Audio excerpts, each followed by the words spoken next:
Good Tuesday to you. This Velco Weather Hazards Outlook is valid the rest of today, Tuesday, through Monday, Martin Luther King Jr. Holiday, January the 19th. Looking at the coldest temperatures across the northern hemisphere, and it looks like the tie is between Greenland and Siberia. Eventually, we're going to see a cross-polar flow set up with some interesting weather as we get into the later part of really in the next couple of weeks. This was our strong wind event. It's now through the Davis Straits between Greenland and the Labrador and Newfoundland coast. And these winds are humming. And again, same weather system producing these very strong conveyor belt of southeasterly winds. This is actual snow cover. And this is over the last 3 days, the last 24 hours,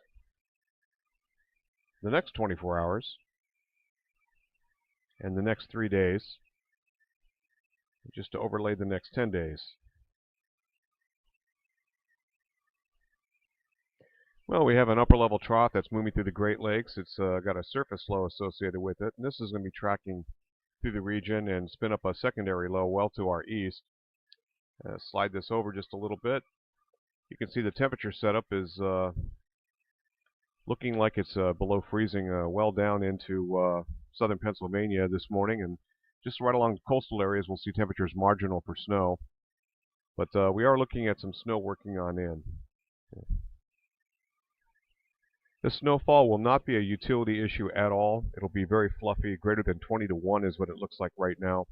And one thing of interest here, these are the temperatures falling through parts of Minnesota. These are not wind chills. These are actual ambient air temperatures where we're seeing some of the coldest air in this area around Minnesota. This is going to be sort of a slingshot effect as this low pulls away, and then we're going to get the secondary low, and it's going to be pulling into our region. So we'll have to deal with temperatures a little bit below zero. A lot of that's being modified by the relatively warm waters of the individual Great Lakes, which are running well above normal for this time of the year due to our extremely warm December. And looking at the latest modeling, 997 millibar, it looks like over Lake Huron. You can see that 998 and sort of weaken. And then a secondary low starts to develop a little bit east of Cape Cod. This will become the primary area of low pressure, and we'll pull away, and we'll run the model here, and you can see what's going on. So back here, snow begins this afternoon, fairly light, fluffy, not a real issue. The only issue for us is going to be a concern in the Berkshires up into the southern Green Mountains, mostly along this ridgeline of the southern Green Mountains and into Windham County, where we may see winds just barely marginal, but strong enough that could produce some scattered tree limb damage here. This would affect the region Wednesday afternoon into the early evening hours. So that's as that storm system departs. Then conditions give us a little bit of a clearing sky as we get into the morning hours on Thursday. And just lake effect plume with a little bit of a warm front that's trying to reach into northwestern corner of the state. By Friday, we're looking at dry weather, a pretty good project weather day before this bit of business begins to work on in. This is the parent area of low pressure, 985 millibars. It's not going to have the kind of strong winds that we saw because it's not really bumping into a very strong ridge of higher pressure. However, this secondary low is the one to watch here. This is going to be one of the first nor'easters we've seen really to get close to Cape Cod. It's going to pass, it looks like, south of 40 north, 70 west, a little bit to what we call the benchmark. Anything usually inside of the benchmark is good for interior New England to produce heavy snow. This is going to be a little bit further out. But the combination of these two are going to force a conveyor belt of sorts. So let's run that. You can see the heavier precipitation, more than likely thunderstorms across wide areas of the eastern half of North Carolina, Virginia, into Maryland, Delmarva. This is starting to spin up as a fairly strong, potent nor'easter, which will take a track like this. It's the kind of track that usually doesn't give northern Vermont a whole lot of snow. However, the only thing that's going on is we have this conveyor belt from this system back over to the leftovers of the old parent area of low pressure. This will affect us along about Saturday. For the most part, it looks like a real nice, relatively fluffy snowfall, a little wetter than the one we're going to see that's starting Tuesday afternoon into early Wednesday morning. But needless to say, it looks like it's all snow without a whole lot of utility concerns. Its evolution is such that once it moves on by, We're not expecting real super strong winds, but we have a lot of lake effect. You can see this sort of bearded action here downwind of the Great Lakes, typical lake effect trajectories as I run those. And as we get into really next week, a little bit more of a pattern. It looks like a negative NAO with Canadian maritime semi-stationary low-pressure systems further off to the north and east of our region. And that'll lock us in for some cold weather, and eventually some higher pressure will build in, a few Alberta clippers and whatnot, and going out next 10 days.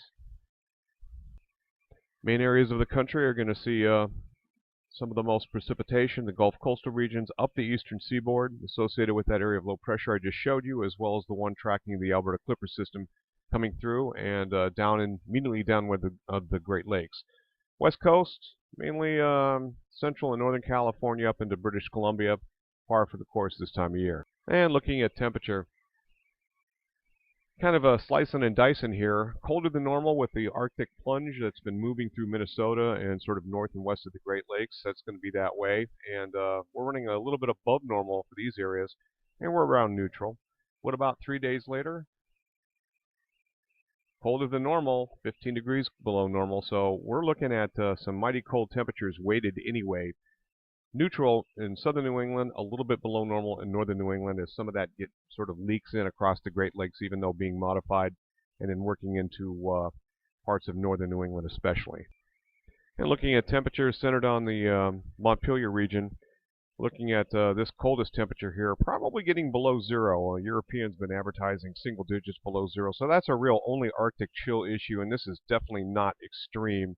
And we rebound basically in the 20s. Temperatures try to make it a little bit up in toward 30 degrees during that snowfall, and so that suggests something we'll have to monitor for any kind of wet snowfall. Right now it looks like it's really going to be medium type snowfall with really no issues for utilities. Looking at the Arctic Oscillation, the overall big picture, we can see that it's at one of its lowest measurements really since going back to 2010, and roughly around after the 15th toward the 17th, 18th, we're going to start to see a rise.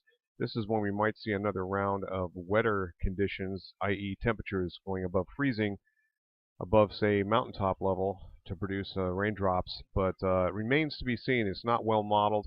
The Arctic Oscillation showing some dips, and then eventually the indications are that we're going to start to see colder conditions begin to work in after the late part of January for February.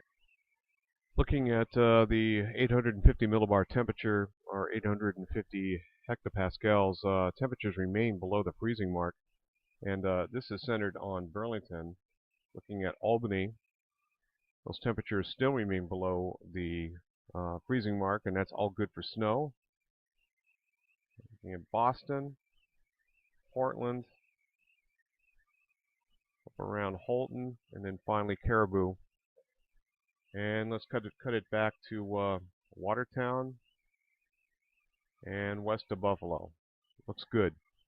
That's it from here. Roger Hill, Wuthering Heights.